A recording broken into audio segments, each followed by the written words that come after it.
It makes challenges for students and challenges for teachers. Students, in virtual mobility, they usually work in multicultural groups. And in that course, when 6 countries participated, it was multicultural course for students from 6 countries. So it's a challenge to work with the different culture, different experience. Well, I think that perhaps the main difficulties was in the communication field, because of students was so far from here. It's very difficult to communicate with them by email. We have problems at first of the course while enrolling them, because we have no direct contact and we need the information from them, and it was very difficult to contact them by means of their personal emails. After this point, we given an email from the University of Oviedo, and at first students don't use this email, and we have problems to communicate with them by this email. Well, a lot of problems at first because of the communication issues. Wanted to join my students together with real students, with virtual students, and to have some common classes, virtual classes, video lectures. But those 2 active students who participated, one, he was a full-time person, so he couldn't participate in classes, virtual classes in daytime, and another one, he even didn't participate in our chat when it was settled time.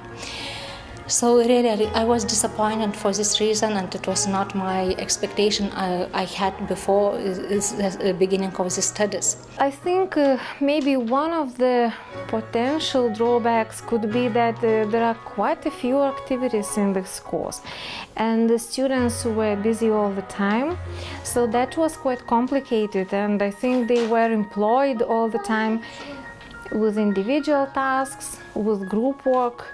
So I don't think I don't like it, but I think this could be one of the minuses. There are some disadvantages of using e-learning environment.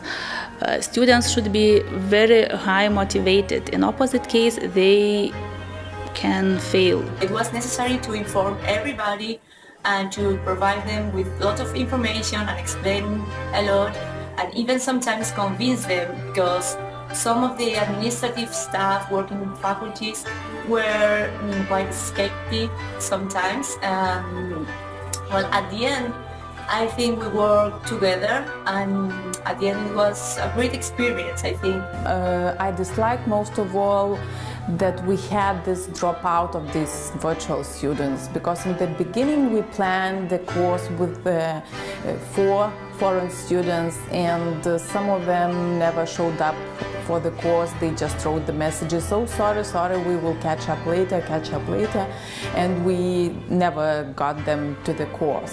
So finally, we didn't have that much foreign students, so this was, I think, a minus, but we did well. I like to work with international students because this is challenging, it is interesting, and of course for future I think and hope that it will be possibility to join international groups that students could share their knowledge, their cultural experience, and to find much more positive things than just studying in their native country. Virtual mobility tries to extend the Erasmus idea to everywhere.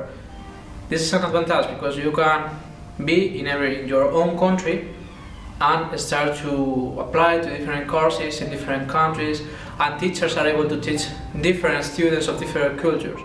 Flexibility is the most valuable side of e-learning environment. Students can choose the most convenient place to study, to save money for traveling to university. You enrich your teaching, enrich your methods you use, and mainly cooperation.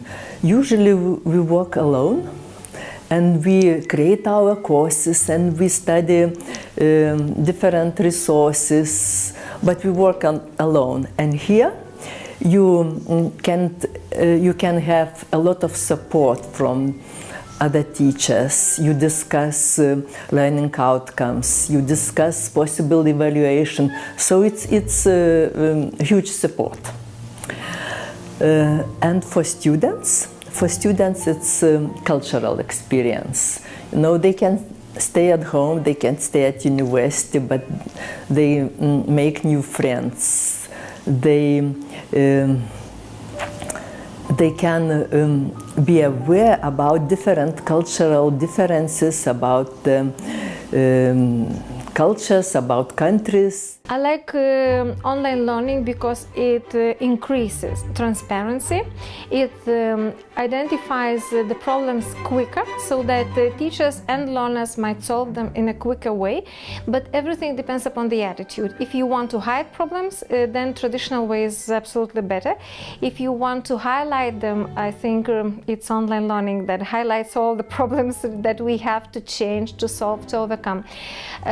With the interactions, I think now we can already notice that people are saying that it is not so much important to be present in the audience and to have all the people gathered and doing some SMSing or mobile work during your classroom, but most important is how people participate. If online learning empowers participation and active learning, then it is better.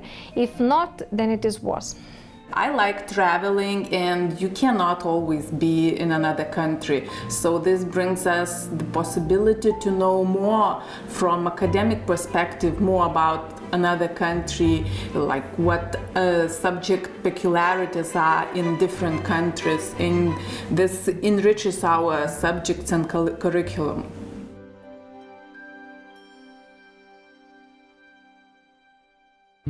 Well, the most important elements in virtual mobility perhaps are the communication between students from different countries, from different cultures. Why? Because the main difference between virtual mobility and current learning processes are perhaps the communication between the students, are the cultural interchange of communication between the students. Well, I think the most important thing in virtual mobility is participation. So students should actively participate and keep in touch with the teaching staff, let's say weekly at least. The project is also focused about socio-cultural content, which helps to share your culture with other people in different countries. This is important because we are starting to find a new way to join different cultures using both universities and traditions. Sharing knowledge, sharing our experience, cultural differences, it will be very interesting for us. For me, it is not too afraid to cooperate. Cooperation, collaboration between teachers and students. Most important thing. I think the most important element of virtual mobility is intercultural exchange happening on academic and socio-cultural levels. So group activities, collaborative work, designing the results of these activities is most important. International group presentations are the most important thing, and as I found out, one is not enough. I think 2 or even 3 are recommended, because this brings in collaboration between international groups, and the presentation finalizes their work and represents for other groups what was successful and what was not. Some of the key part of this project is the social cultural content that is given to the students using virtual worlds, videos and other information such as documents and these things. And also they are enrolled in the courses, and we use video conferences to give the classes. So I think it's a really good project that helps students to improve their skills. I think the most important thing is communication, because like I said before, we don't have a lot direct communication, so to use a lot of different communication types is most important. Responsibility is the most important thing in virtual mobility, because all students must be responsible for their activities and results and inputs in common work.